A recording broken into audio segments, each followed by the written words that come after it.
Okay, let me start again. It's taking too long. Okay, so I'm doing the revision one more time. Uh, this is the ninth chapter. We look at sinusoidal perturbations. So earlier we had a general expression for the perturbation. Now we consider an explicit expression. So imagine that you have a Hamiltonian, which is expressed in this form. So you have VR cos omega t and h prime cos omega t. So it has a spatial part and a temporal part. Now what you do is you say that the spatial part can essentially be assumed to be diagonal, off diagonal, and then you express it in this form. The reason why it's off diagonal is because it occurs in practice. We'll see in a moment why, and we've also seen it last time. So, but this time we'll give a new argument. Anyway, so this is the Hamiltonian. Now you substitute for this Hamiltonian in the expression in equation 9.17, which was derived using perturbation theory. So this is to first order in H prime. This is the expression, equation 9.17. You substitute, you get this equation. You substitute for cosine omega in terms of exponentials as written, and finally you would get an equation which looks like this. Now you can integrate this and it would give you this final equation. Okay, so now the point is that this is the answer, but this answer is slightly complicated to work with. So one way of simplifying this is to assume that okay, so remember the frequency omega, the frequency of the perturbation, and omega naught is the frequency of the system, so of the atom or whatever you like. So we assume that your external frequency is close to the driving frequency. Frequency is close to the natural frequency, and so in that case you make this assumption that the difference is small and the sum is large, in which case you can essentially drop the first term, and the second term is the one which becomes important when you write the second term. So under this approximation, you can write the second term by pulling out an exponential so that this part becomes a sinusoidal part, and then you also have a exponential oscillation. Okay, good. Now you notice here that this CB was essentially the probability amplitude for being on in the level B. So the probability of going from A to B will be given by its mod square, which is essentially given by this expression.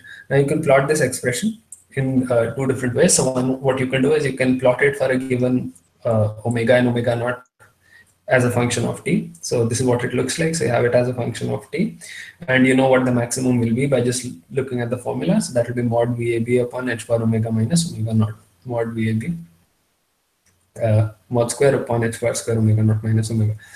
Oops. Okay. Sorry. So that is what you can do.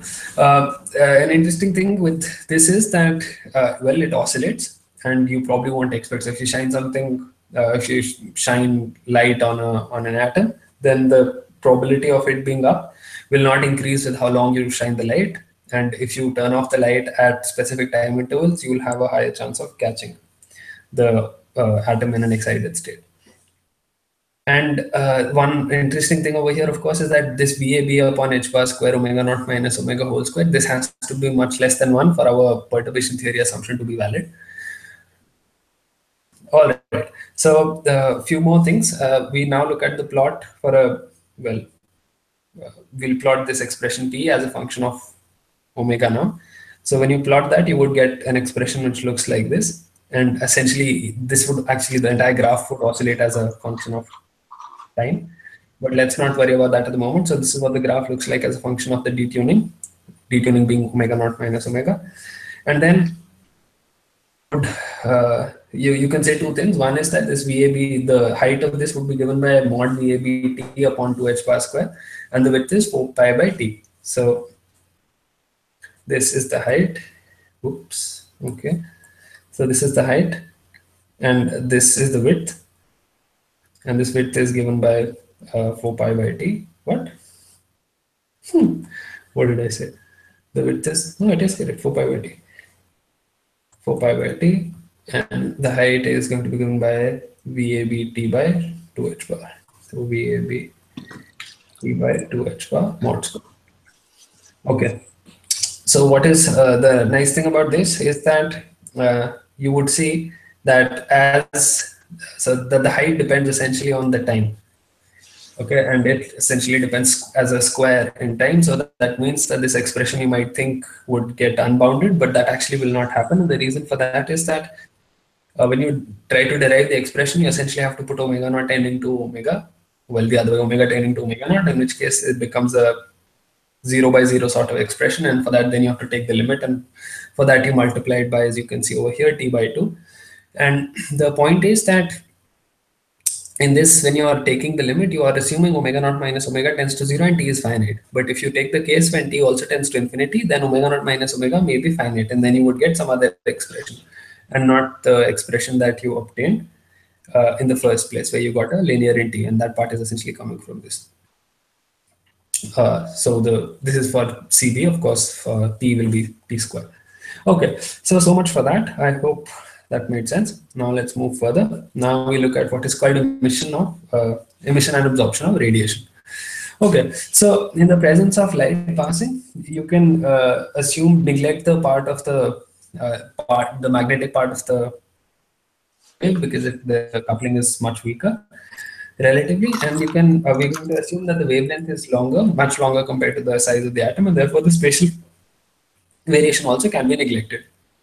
And one nice example is that if you look at visible light, its wavelength is about 5,000 angstrom, whereas the diameter of an atom is known to be about 1 angstrom. So the expression is quite reasonable. However, this will not be the case for X-rays. And then you can explore the effect of spatial variation and so on. Okay, so the atom is exposed to a sinusoidally oscillating electric field. So over here, you can see we are assuming a monochromatic light polarized along one direction, magnetic field. Then the perturbation, then the perturbing Hamiltonian in that case can be written in this form. So what we're essentially doing is writing P dot E. And although you might object that we are writing it as P dot E, and that is the formula in electrostatics, we are implicitly assuming, as you can see here, that the period of oscillation is longer compared to the time it takes for the charge to move around within a field. Right. So now you say Q is the distance between charges, and so you would have Q dot Z as so you can see here, so you have a nucleus here, and that is the coordinate of the electron, and you can write Kishore. I'm hearing some strange noises. It's just me.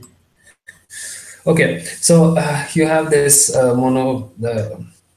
so the monochromatic polarized light is along the z-axis, and the perturbing Hamiltonian in that case can be written in this form. And now the thing is that this, again, we're going to assume that this H prime essentially is off diagonal, so to speak, when we take the inner product of Z, because it will be promoted to an operator in quantum mechanics with the wave function, where A and B are excited levels. Ground and excited level. And so one way of seeing this, of course, is to put instead of Z, you put A plus A dagger, and then you would see the diagonal term disappears, obviously. And the other interesting way of handling this is a claim that you can, and it's not so hard to see, that if the potential has a symmetry, namely has a symmetry, the potential itself is odd or even, then you can essentially show that psi is either an even function. Psi must be an even or odd function. And if psi is an even or odd function, then you can conclude mod psi square is even, and consequently you can show that Z into mod psi square is going to be odd, which means that whenever you take if you take the integral, this integral will essentially disappear, and therefore disappear. Okay, and so that's the general assumption. And then you would have VBA, which is minus P E naught, and you plug this expression now instead of the V that we had in our previous analysis. So instead of the V we had here, VAB, instead of this part, you're going to plug in the expression P into E naught. Okay, and so let's see what happens. So when you plug this in, you would get the probability of going from a lower to upper state is given by this. And now it's so we're going to make some more physical statements. We'll say that the atom has absorbed an energy which is given by h bar omega naught, which is equal to EB minus EA, okay, from the electromagnetic field. And we say this is the process of absorption of a photon. And of course, the word photon has not been very precisely introduced here, which is a subject of quantum electrodynamics, but don't read into it too much. It's okay. Now, of course, one could go back and start the whole derivation the other way. So you can start with assuming that ground state and the atom is in the excited state. and then you do the calculation to see what happens, and you would essentially get the exact same expression for the probability for the atom to go from the excited to the ground state. And this is a very astonishing result because the particles in the upper state, and you shine light on it, if you shine light on it, you can actually make it come to the lower state. And in fact, the probability of such transition is exactly the same as that for an upward transition from an upward to a lower state. Obviously, because you wouldn't expect that shining a light can make something go from an excited to a ground state. The other way around, you understand. Okay, so this process was first discovered by Einstein. He called it, and it is called stimulated emission, and he called it. Okay, so now the thing is that of stimulated emission, the electromagnetic field is actually gaining an energy by the amount h bar omega naught from the atom. Of course, we're not telling you exactly how the energy is released as a photon, but we can essentially, if we follow our notation, we can say that one photon went in and two photons came out. And then this, the original transition plus another transition from the, so one was the original photon and the other one is a consequence of the transition itself. So now, of course, you can use this as a possibility for amplification. So imagine you have a bottle of atoms all in upper states, and you trigger it with a single incident photon, and a chain reaction sort of things would happen, and therefore you can expect amplification. Behind this is essentially the principle behind laser. The important part in all of this to work is to have a majority of atoms in the upper state. Because if you have an even mixture of the two states, you would not get any amplification. So some would absorb, and there's a competing process of emission. So nothing would work. The third mechanism that regeneration is called spontaneous emission, and this is essentially a release of photon, but without any externally applied electromagnetic field to initiate the process. And it's very far from clear to explain why this happens at all. But in quantum electrodynamics, the point is that there are fields even in the ground state. So, sorry, the fields are non-zero even in the ground state. This is just like the harmonic oscillator we've done. And so then this 0 point energy, this 0 point radiation that serves to, is what serves to catalyze the spontaneous emission. Now, although we will not do quantum electrodynamics, there is a lovely argument due to Einstein apparently, which interrelates these three processes. And the genius of Einstein as it is, he did not go into the mechanism which is responsible for this, but still he found a way of calculating the for a given spontaneous. So for an excited state, you could calculate the rate of spontaneous emission and the natural lifetime and so on.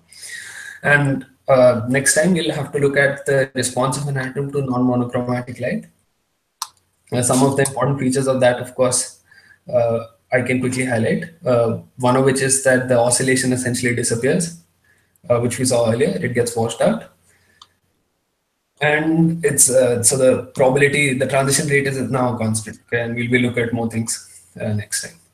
So that's it. And Kishore, if you have anything to add, please feel free. And thank you. Okay.